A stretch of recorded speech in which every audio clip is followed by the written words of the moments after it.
cutter as bad as if you just try to drop it in on the Nikasil, you'll hardly never get through it. So it's better to go from the soft aluminum into the Nikasil.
Put a little wax on the cutter. But Deuce, I don't want to open this up too much, just a little bit, you know, as far as taking a lot of material out, because then you change the case volume a bit. So I just want to open it up to get the charge to go in better. I'm going to cut this a little straighter too, this bottom piece. I'm just taking all the casting flaws and stuff out.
I'm just making that wider.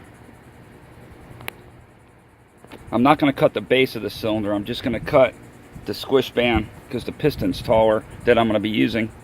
And I'll shim the cylinder up.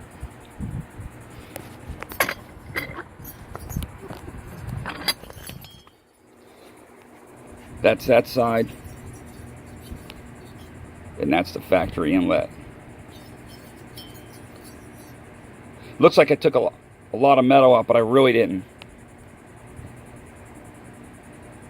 And that's just for starters. Again, I just use a regular multi-speed Dremel. I highly recommend getting a Dremel that has speeds and at least get some good cutters from CC Specialties or one of the other companies that sells these small carbide cutters. Definitely get a carbide.